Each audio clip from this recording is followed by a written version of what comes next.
Check-up no rádio, doutor Enio, seja bem-vindo aqui ao nosso Panorama 95, bom dia. Bom dia, Marcos, bom dia, ouvintes. Mais uma vez, obrigado pela acolhida.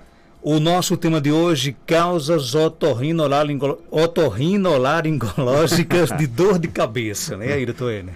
Eu sempre erro esse nome. Eu adoro trava-língua. Eu adoro usar o trava-língua para o doutor Marcos Dantas, que ele se enrola geralmente nessas palavras mais difíceis. Porque temos que fazer um quadro aqui só com destravar a língua, né? Porque é complicado. E aí, doutor? Tem bastante palavra para usar. Se você quiser, a gente traz aqui só um dia só de palavras difíceis para a gente soletrar e pronunciar. E aí, quais são as causas para dor de cabeça? É muito comum mesmo a gente ter pacientes confusos em relação à causa da sua dor de cabeça, a causa da sua cefaleia, que é o nome mais correto. Chega bastante paciente ao consultório do otorrinolaringologista com dores de cabeça, com cefaleia, tipicamente não otorrinolaringológicas, não rinogênicas, digamos assim, que não tem origem no nariz, que é a principal causa de dor de cabeça de origem otorrinolaringológica é o nariz e seios da face. Existem outras que a gente vai falar também, mas a principal seria o nariz. Então é muito comum chegar paciente ao nosso consultório com causas tipicamente neurológicas, uma enxaqueca ou qualquer outra coisa, e é muito comum também o inverso, chegar ao consultório do neurologista ou de outro especialista com uma causa tipicamente otorrinolaringológica que deveria ser tratada por outro especialista. Então, o que é que a gente se propôs a falar sobre esse tema? Exatamente para dar uma orientação mais básica para o paciente saber a quem procurar no momento em que tiver uma queixa desse tipo. Agora, é importante descobrir a causa da dor de cabeça? Sempre. Dor, ela tem sempre uma causa. Não existe dor sem causa aparente. Então, ela tem que ter uma causa. E para que você resolva o problema, para que tenha a solução definitiva ou pelo menos temporária do problema, é importantíssimo você saber tratar a causa do problema. Tratar só a consequência, que é a dor, qualquer analgésico resolve. O problema é que na hora que você trata só a consequência, a dor some, a dor diminui, mas passado o efeito do medicamento, a dor vai voltar porque a causa continua lá. Então é importantíssimo que a gente tenha o diagnóstico da causa para tratar e, consequentemente, fazer com que o sintoma suma, pelo menos por um bom tempo. Então, do ponto de vista otorrinolaringológico, algumas coisas podem causar dor de cabeça. A principal delas, como eu já disse, a origem de dor de cabeça de origem otorrinolaringológica é o nariz. As inflamações do nariz e dos seios da face principalmente, ou seios paranasais, que seria o nome mais correto. Então, qualquer inflamação dessa região, ela pode causar, sim, dor de cabeça. É uma dor de cabeça geralmente mais frontal, nessa região da fronte, acima dos olhos, mas que pode também se irradiar ou se originar especificamente como se fosse no centro da cabeça ou na região temporal. Tem características mais marcantes, às vezes de ter uma sensação de pulsação, de ser pulsátil a dor de cabeça, tem também essa característica.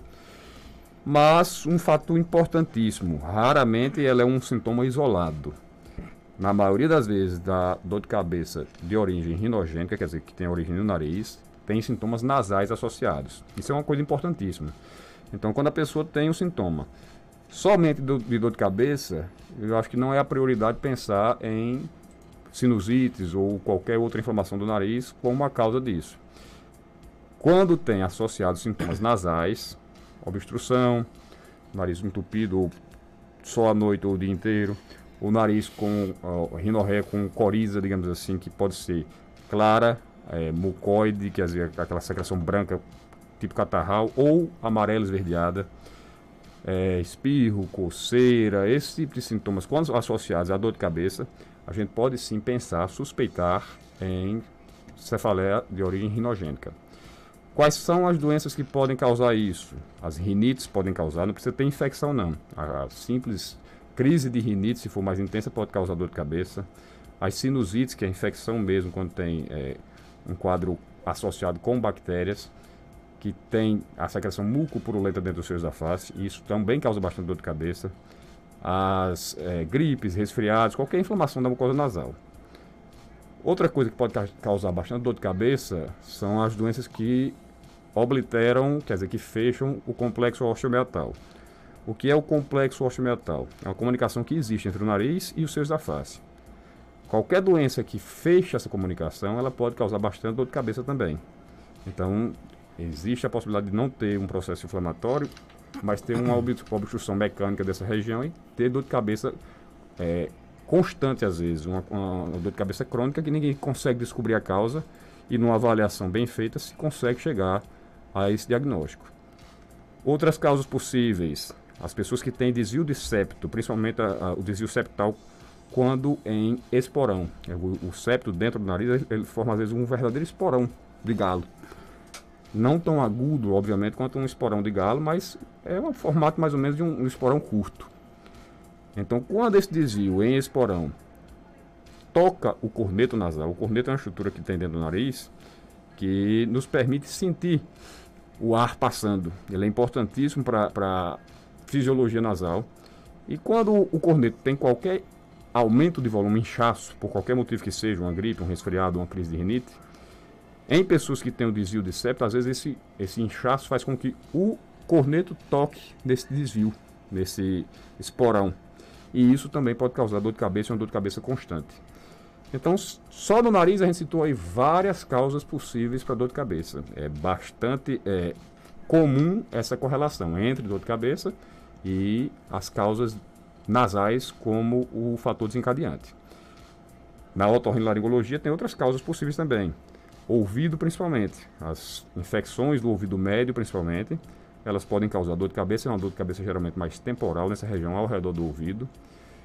As disfunções de articulação temporomandibular, que é essa região que tem da mastigação da gente, essa articulação que a gente usa para fazer a mastigação, que está logo à frente do ouvido.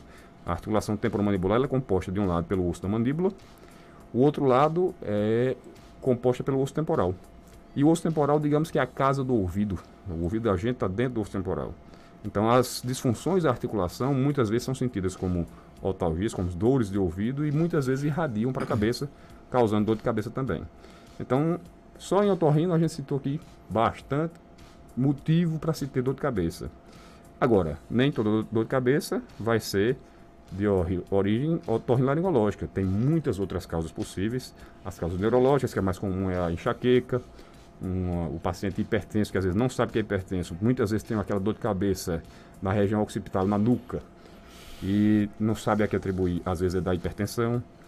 Os problemas de coluna podem causar também dor de cabeça frequente. Então são muitas causas possíveis, não só o nariz, ou não só o ouvido pode causar, obviamente. Então, se você descobre, por exemplo, que a causa da sua dor de cabeça tem a ver com a área do otorrino, é mais fácil de corrigir? É mais fácil porque você tem uma causa descoberta. E geralmente são problemas tratáveis, que têm solução permanente ou pelo menos temporária. Por exemplo, quem tem dor de cabeça por rinite. Rinite é um problema que tem tratamento, porém não tem cura definitiva. Mas enquanto ele estiver sob controle, a rinite estiver sob controle, o sintoma tende a desaparecer. Eu tenho pacientes que têm uma cefaleia frequente quando estão em crise de rinite e eles já aprenderam.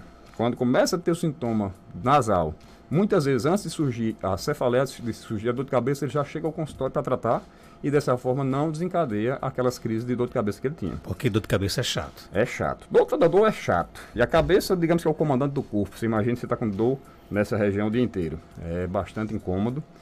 Tem dores de cabeça que são, inclusive, incapacitantes. As pessoas que estão com enxaqueca forte, às vezes não conseguem fazer nada. As pessoas que estão com uma sinusite severa, causando dor intensa, às vezes não conseguem fazer outra coisa a não ser ficar deitado esperando a dor passar. Realmente é um sintoma bastante incômodo. A ouvinte Francisca pergunta se a enxaqueca tem cura. Enxaqueca, na maioria das vezes, não tem uma cura definitiva, tem um tratamento de controle. Tem vários tipos de causa para enxaqueca e a maioria delas tem um controle mais permanente. Geralmente não é um tratamento de curto período, não. Já a enxaqueca, o especialista ideal para tratá-la não é o otorrino, é o neurologista. Então, as pessoas que têm dor de cabeça sem associação com esses sintomas que eu falei, sem nenhuma associação de sintoma nasal, sem nenhuma associação de sintoma de ouvido, dessa articulação temporomandibular, podem começar a investigação primeiro pelo neurologista e não o inverso. As pessoas que têm as queixas que eu falei, queixas nasais, aí sim devem começar a investigação pelo otorrino e não pelo neuro. A nossa ouvinte Alxi Lima, né? Eu nunca sei se eu pronuncio o nome correto dela, mas como ela nunca reclamou, acho que eu devo acertar, né? Ela faz uma pergunta bem interessante. Fiz uma ressonância e resultou sinais de sinopatia crônica muscular à direita, caracterizada com espaçamento na mucosa e imagem sugestiva de cisto no seu interior. Seria desconforto na boca, sinto desconforto na boca há 2 anos. Seria desse problema? Não, o desconforto na boca não é desse problema, não. Os sinais de sinusopatia que ela relata aí, qualquer processo inflamatório crônico da mucosa nasal e sinusal podem causar. Então, quem tem rinite pode ter isso, quem tem alguma obstrução do complexo osteomiatal, como eu falei anteriormente, pode causar isso. Quem tem ou teve sinusite recente pode causar essas alterações. Esse cisto geralmente é um achado de exame, o cisto de retenção mucoso. Se for um cisto de retenção mucoso, bem entendido, eu não vi o exame, mas que geralmente não causa sintomas nenhums, o cisto de retenção mucoso. Então, são sinais que apareceram na ressonância que indicam que ela tem uma doença nasosinusal, mas que com certeza não deve ser a causa desse sintoma, desse desconforto na boca, não. Tem mais pergunta aqui chegando no nosso WhatsApp, 99205-3030. Vamos trazer aqui para o doutor Enio, nosso médico hoje, otorrino, convidado aqui do nosso programa. Bom dia. Bom dia, Marcos Danta e doutor Enio. Minha filha, quando se deita para dormir, que ela vai pegando no sono, às vezes, não são todas as noites, mas às vezes ela acorda de supetão, dizendo que perdeu o fôlego. Na hora a gente tem a impressão que é o nariz que tapa, mas existe essa possibilidade do nariz tapar a ponto de você acordar sem fôlego. Isso é uma questão nasal, é um problema nasal. Ela está dormindo e de repente se acordar dizendo que está sem fôlego. E aí, doutor Enio? Existe a possibilidade, sim. É muito fácil de fazer o teste em casa. Tape o nariz agora e tente respirar com ele tapado sem abrir a boca. Realmente não tem por onde o ar passar. Então, às vezes, o que acontece?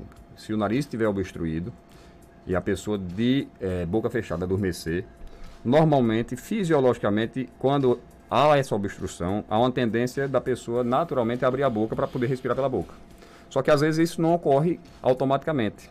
A pessoa continua com a boca fechada por mais um tempo e na hora que tenta puxar o ar, não tem realmente por onde passar. O nariz está obstruído, a boca está fechada, então muitas vezes ocorre esse despertar de súbito com a pessoa realmente aperreada por ar. Não vai ter um perigo dela morrer sem fôlego, isso aí não existe, graças a Deus. Mas se isso tem ocorrido com certa frequência, tem que ser avaliado.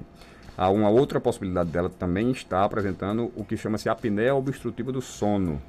Às vezes, a pessoa já tem uma obstrução nasal permanente, mesmo de boca aberta, pode haver um colabamento das estruturas da garganta na hora que a pessoa respira. Vai respirar, o ar cria uma pressão negativa dentro da garganta e essa pressão negativa causa um colabamento da estrutura. Imagine que você está com uma garrafa PET, dessas de 2 litros, tente sugar todo o ar que tem dentro dela através da sua boca. A garrafa vai fechar, não vai? Então, mais ou menos semelhante pode ocorrer com a nossa garganta. Quando o pulmão puxa o ar e ocorre uma obstrução mecânica no meio do caminho, a estrutura da garganta vai fazer mais ou menos aquele movimento da garrafa PET. Ela fecha e nisso não tem por onde o ar passar.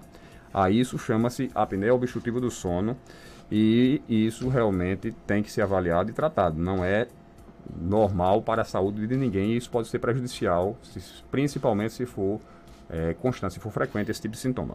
Tem mais perguntas chegando, bom dia. Bom dia, Marcos Dantas, bom dia, doutor. Eu tenho um filho com 16 anos, que eu acho que desde os 10 anos ele tem umas crises. Primeiro dava umas crises nele, com dor de cabeça, ficava tonto, vomitava, suava frio. E ficava muito irritado, assim, ele disse que a claridade era ruim para ele, na vista dele. Zoada, se alguém falasse alto perto dele, irritava. Aí eu dava um remédio, dava chá. Antes dava as crises mais fortes. Aí agora amenizou ele. Eu nunca levei ele assim um especialista. Aí agora tá dando assim as crises. Ele disse que dá uma dor de cabeça muito forte de repente, assim. Aí dá que nem tipo uma pasta na vista, sabe? Aí fica com essa dor de cabeça e dá vontade de ficar num canto assim, que não tem zoada, que é escuro. E ele disse que é muito ruim a dor de cabeça. Eu vou dar uma medicação, ele dorme, dor de piruna, ele dorme. Essa semana mesmo deu à noite, eu dei de piruna, ele foi dormir, pronto. No outro dia ele amanheceu melhor. E dá, como assim, querem como ficar tonto, sabe? Gostaria que o senhor me dissesse qual especialista assim eu procuro. E aí, doutor Enio? Bom dia. Aí é uma descrição quase de livro, quase clássica de enxaqueca. Os sintomas da criança, principalmente aqueles primeiros sintomas que ele tinha por volta dos 10 anos, são bem clássicos, bem típicos de enxaqueca. Então a primeira suspeita aí é na direção de enxaqueca. Então, primeiro o especialista que ela deve procurar não é o otorrino, é o neurologista. Então eu acho que ela deve começar a investigação pelo neurologista e aí sim, se ele achar necessário, ele vai avaliar e vai encaminhando para outros especialistas que sejam necessários. Mas acredito eu que o neuro deve resolver o problema dele. Tem mais perguntas chegando, bom dia. Bom dia, eu tenho 38 anos, tenho dor de cabeça em frequência, quase todos os dias. A dor de cabeça ela é com bem mal-estar, sabe? E ela é localizada assim no meio da cabeça e desce para o caroço dos olhos. Eu já fiz elétrico, já fiz uma tomografia, não deu nada. E eu tenho muita crise de labirintite. O que eu posso fazer para amenizar essas dores de cabeça? Eu tenho como fazer um tratamento, o que é que você me indica, doutor? E aí, doutor? Bom dia. Bom dia. Mais uma vez, aí é o seguinte, ela também tem características importantes de enxaqueca. Ela já fez tomografia, deu tudo normal, isso já dá uma tranquilidade grande em relação a não ter um problema mais sério, mais grave, um tumor, alguma coisa desse tipo, já está afastada da possibilidade com a tomografia. O fato de ter feito o eletro e ter dado normal, não afasta a possibilidade dela ter uma enxaqueca, nem toda enxaqueca vai alterar o eletro. Bem entendido, se ela fez um eletroencefalograma, imagino que foi isso que ela fez. Então, tem que analisar se ela tem sintomas nasais, principalmente. Se ela tiver sintoma nasal, deve ser avaliada por um otorrino e tratar as causas possíveis de desencadear enxaqueca relacionadas com o nariz. Existem as enxaquecas que podem ser desencadeadas, digamos assim, a causa nasal servir como gatilho para a crise de enxaqueca, desencadear, mas não só a única causa. Mas se a gente conseguir resolver parte da causa, quer dizer, diminuir um dos gatilhos, que seria o nariz, já vai diminuir a frequência de crises dela.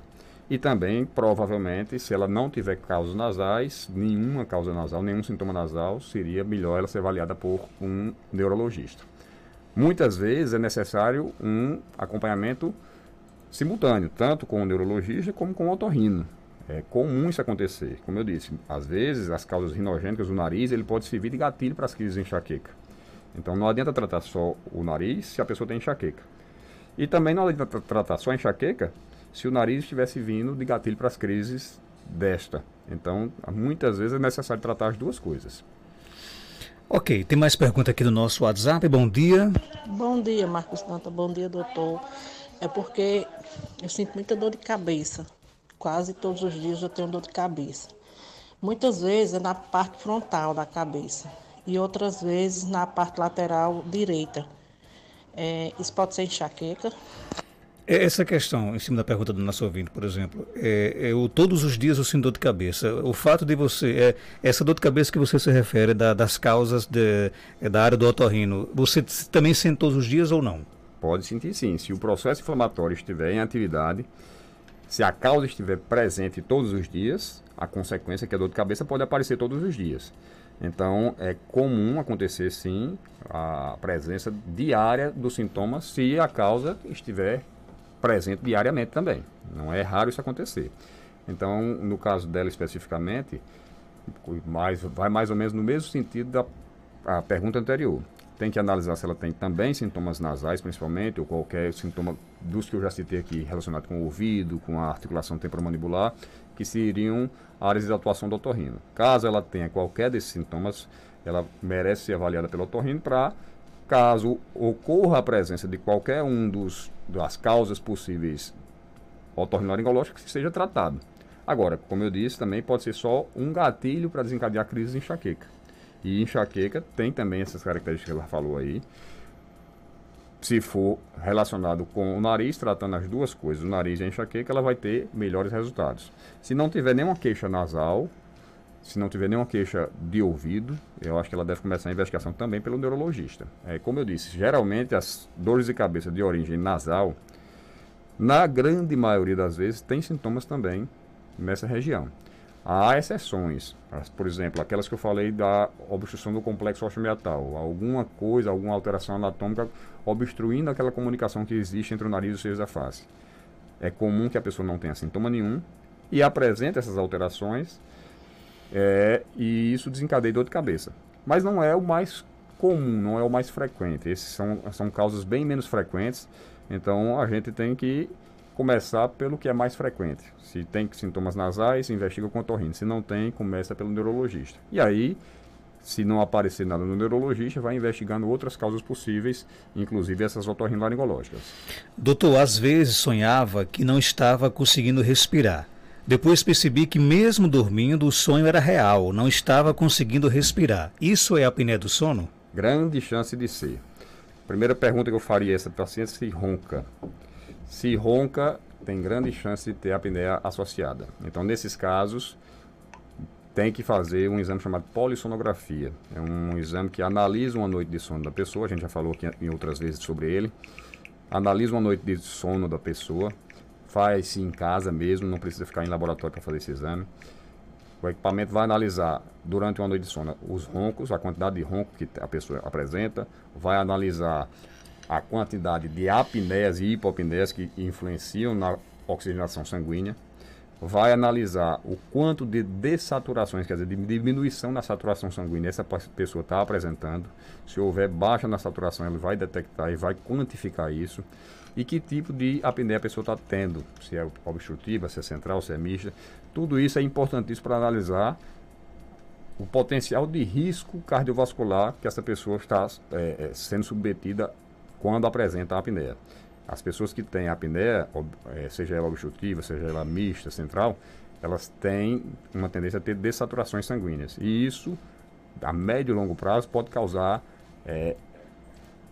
ter consequências gravíssimas para a saúde da pessoa, principalmente no sistema cardiovascular. Pessoa que tem apneia, e às vezes nem sabe, ela tem uma tendência maior a ser hipertensa, ou se já é hipertensa, de ter controle dessa pressão. Bom dia a todos. Tem uma tendência maior a ter, no futuro, infarto do miocárdio, tem uma tendência maior a ter arritmia, a ter distúrbios do metabolismo da glicose, quer dizer, diabetes, ele se torna mais propenso, tem uma tendência maior a ter distúrbios da tireoide. Então, é tanta consequência possível que deve ser tratado sempre e investigado quando há dúvidas. Pergunta aqui do nosso ouvinte, doutor Enio, por que quando eu tenho relação sexual me dá uma dor de cabeça muito forte? É normal isso? O que é que eu faço? A relação sexual ela geralmente causa vasodilatação periférica. E o sistema nervoso central ele também passa por um maior afluxo de sangue quando ocorre a relação sexual. Para as pessoas que têm a cefaleia de origem vascular, pode ser um fator desencadeante de crises. Então, nesse caso aí, o ideal é ela ser avaliada pelo neurologista que pode ter controle sobre isso, sim. Ok, doutor Enio, médico otorrino, está na Clínica Cardioquide, na Rua Augusto Monteiro, 1248, no centro de Caicó. Telefone 3417-1016, 99667-7510 e o WhatsApp 981 54 44 53. Doutor Enio, obrigado pela sua participação aqui no nosso programa. Até quarta-feira, se Deus quiser. Eu que agradeço, Marco. Um bom dia a todos. E até quarta-feira, se Deus quiser. 8 horas e 16 minutos, eu volto já após o nosso intervalo comercial com mais informações aqui no nosso Panorama 95. Daqui a pouco nós vamos ter aqui as últimas notícias do nosso programa nesta manhã de quarta-feira. Já após o nosso intervalo comercial, a gente volta com mais informações aqui na nossa programação. Estamos apresentando Panorama 95.